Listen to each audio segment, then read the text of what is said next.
welcome to 2026.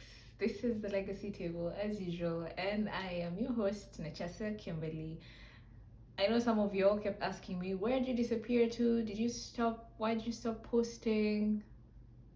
I moved, guys. I moved, and it's a whole new learning curve, okay? But I'm doing well, I'm alive and well, and I'm very, very excited to be back to speaking to y'all. So pull up a chair, let's talk about legacy, okay?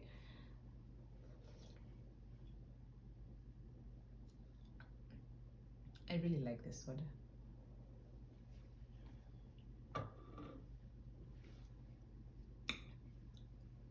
One thing that I have promised myself I'll be doing this year is I'm going to be writing down things because I know that my memory is very, very good and like it remembers a lot.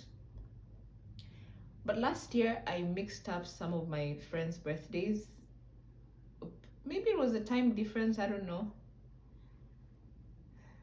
I don't want to go through that, so I just write things down, okay? So I wrote down something for you. We don't fight because we're sure of victory. We fight because we know it's right. When we lead because it's a service to others.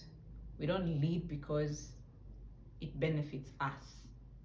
These are two quotes from Mr. Enigma himself. If you do not know who that is, I invite you to have a look at Google. You'll know who Enigma is.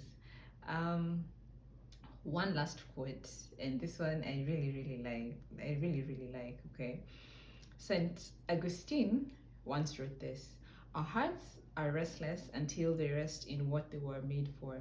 And if we're being honest, many of us will always feel that restlessness, mostly at the beginning of the year until we settle in around June, and then we're like, okay, maybe this is what I'm going to do for the rest of the year. If you're like me, 2025 was rough. You did not get that aha moment where you're like, yeah, finally I know what I'm going to do. 2025 just hit us differently. I know there's some who had the time of their lives, but I want to honor those who did not. It's okay.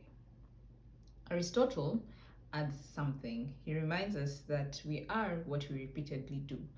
So, in essence, our habits always form our character, and especially as leaders, we are known based off what we consistently do. I'm reminded of sometime in my leadership, maybe 7 years ago. We had planned this get together with a couple of young people. In fact, I think they planned it and I was just invited, and I was like, okay, fine, I'm gonna show up. And then I found them playing this game. Okay, so we were about 22, I think, or maybe more, which is very many people.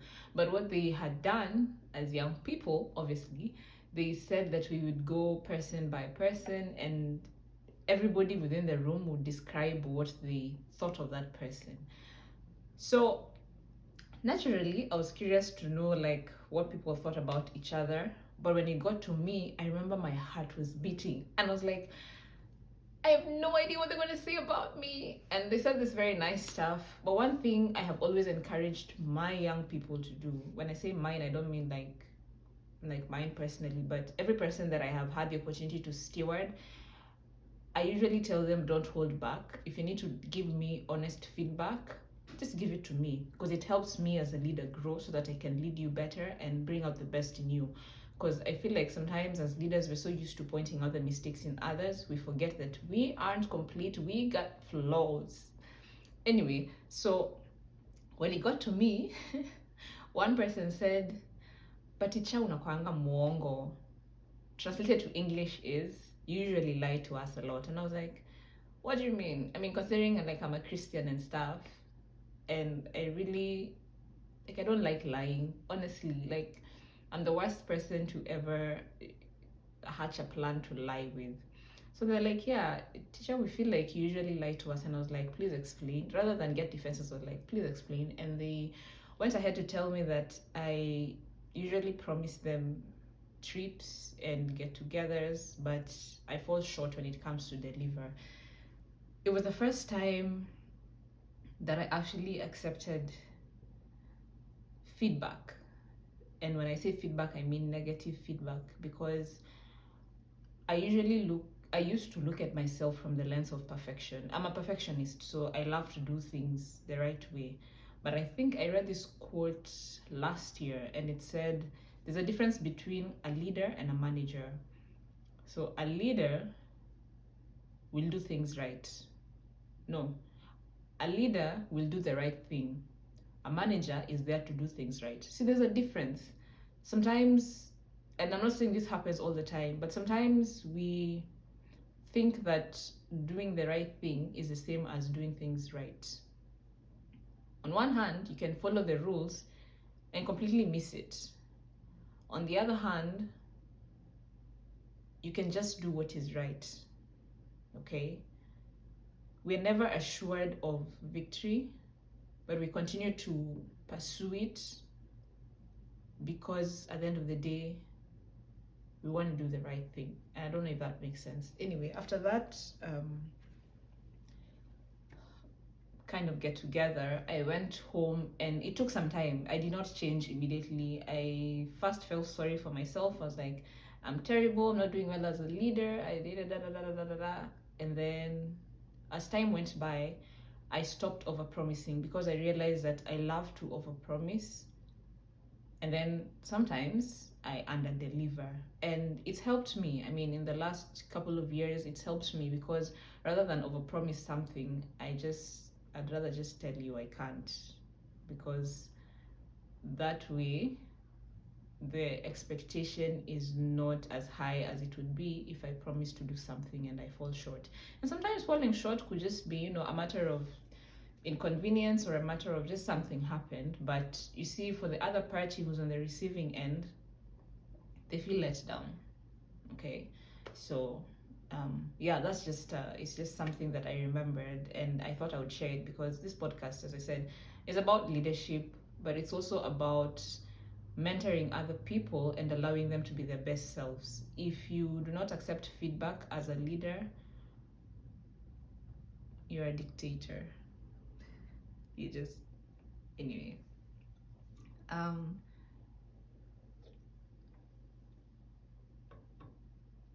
As we step into January, I began by talking about foundations and whatnot, and many of us ignore the foundations from which we come from and from which we have built our lives around. We think that we just do things because, but if you sit down with yourself, you realize that there are things in your life that you've been founded on. And this is going to be a recurring topic the whole of January, where I talk about what are the foundations of legacy. Because legacy ultimately is what you'll be known for when you leave a room. Not even like when you die. No, like legacy is it's a continuous process. It's just who you're known for. It's who your character is, the fabric of who you are. That is your legacy. And as Aristotle will put it, what you consistently do, that's just who you are. If you're consistently afraid, you're a fearful person, regardless of how you came about to be that. That's just who you are. I learned it the hard way, but I think these days I'm a bit better. I was thinking about a person that I know who, in my opinion, is very complacent, but they don't see it that way. They just think they love to preserve peace, but they're just complacent. They're not the kind of person who will confront you. They just like to sit and be like the parochial ostrich. That's what my mom usually says. I don't think it's called the parochial ostrich, but the way like an ostrich puts its head like in the sand and ignores everything. It doesn't mean that everything that's around stops happening. Things still happen. You're just choosing to ignore them. And when you bring your head out, when the ostrich brings its head out, it will find things happening. So I guess what I'm saying is you gotta deal with some things. Some of those things are foundations. I have 4 pointers, and I'm gonna talk about them real quick, and then yeah.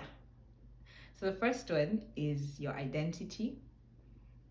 Just who are you? we were we're having a conversation with Mr. Okay, and we're talking about names.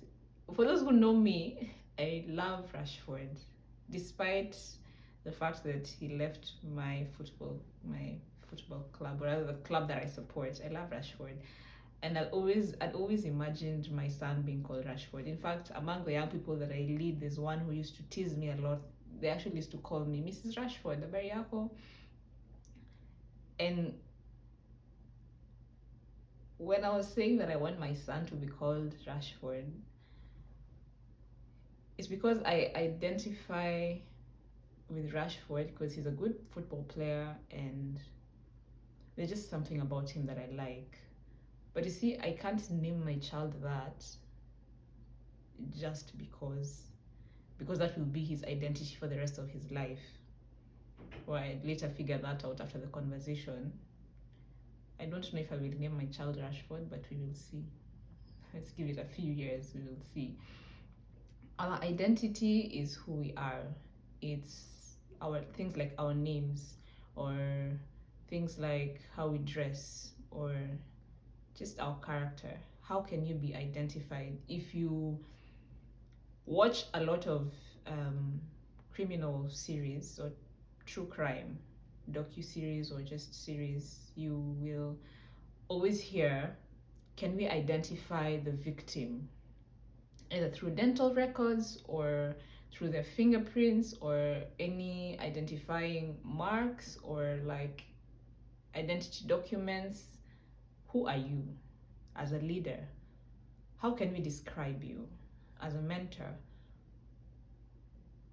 If a word was to be spoken about you to somebody else, would that person instantly know that's who we're talking about? Or are you just there? The second one is our patterns. Our patterns are basically our habits and they form much of who we are. I don't think I really need to explain this, but when it comes to foundations, some of the problems that we find ourselves in as leaders, like insecurity, comes from the patterns of life that we have put on ourselves. We sit, no, not me. There are leaders who sit and think that they have to scream and shout for people to hear or listen. So then they are constantly shouting, and sometimes it's just a turmoil within themselves, and they never really sit down and deal with that screaming and shouting. A pattern is, I remember my mom once explained this to me when I was really young. She asked me to look at a carpet and how the different threads are woven together, and then you find this very beautiful pattern. But once you unravel one part of the thread, then the whole thing comes apart. So that's how we are as leaders. There are patterns in our lives that we need to break if at all we are ever going to raise another generation of leaders who are equipped enough to lead this world well. I feel like we need to deal with the patterns in our lives, either of insecurity or of feeling less than, or inferiority complex, or even just being proud. You think you're the only one who can lead in this world and you don't listen to anyone. Calm down, calm down. There are people who've led before you.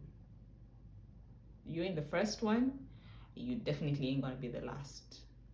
So calm down with your pride, okay? Just calm down. Yeah. I'm going to talk a little bit about consistency, which I think, well, basically it's what are you constantly doing? What are you constantly thinking about? What is constantly on your mind? What do you focus on? I am the kind of person who loves to be the light of the party,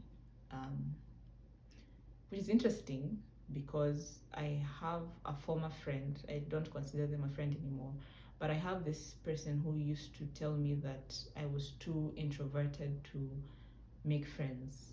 And I believed that for a very long time. And then I ended up joining corporate.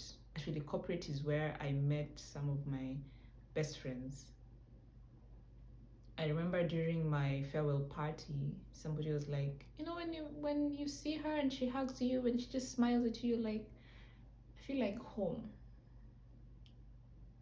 It was very contrary to what I was used to. But it's because I took it upon myself after years of thinking that I could never make friends. I was like, I need to make at least a friend every day. That was sometime maybe in 2019, 2020. And now I know a lot of people. Okay, I do.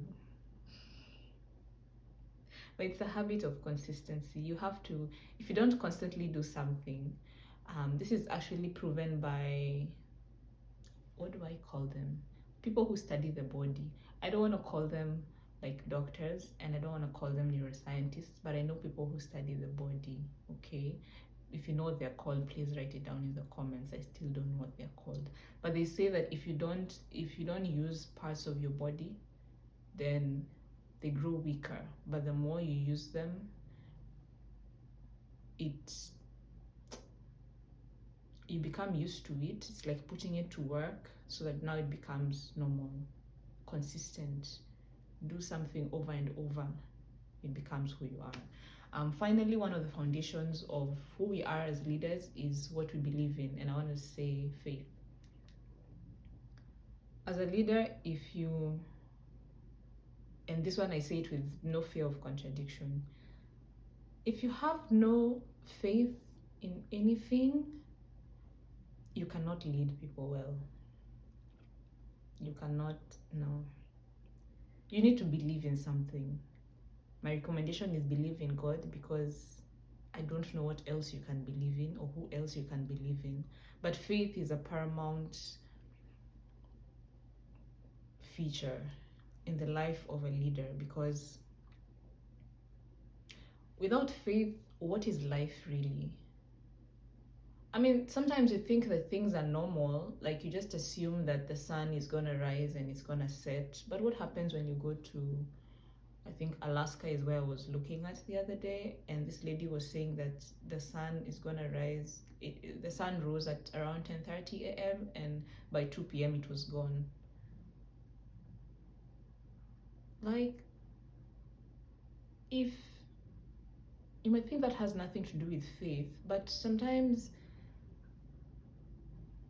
you have to hope against all odds that what you are doing is gonna pay off. You have to believe in something for you to ever lead people to be the best version of themselves. Even if you fail, it doesn't mean that you haven't done anything. You just have to believe. You really, really have to believe. Without belief, I don't know. Having said that, I have some exciting news. So during my hiatus, I took it upon myself to come up with a workbook. It's called the Legacy Workbook, and it just takes you through a weekly and monthly kind of self-check as a leader to figure out what are your core competencies, what are your weaknesses, what can you work on, and what is an action plan that you can undertake within specific timelines. It's not that long, it's like 15 pages, but it has questions where you can actually write down. I think somewhere in the Bible it talks about when the Lord gives you a dream or when you see something, write it down, because as human beings we're prone to forgetting. But when you write it down, it reminds you that no matter how bad things get, there's something you can always refer to. So I'm going to drop a link where you can get the workbook. It's not that expensive. Feel free to share it with your friends, with your mentees, and I can't wait for the next episode. I have been your host, Nachesa Kimberly, and this is the Legacy Table.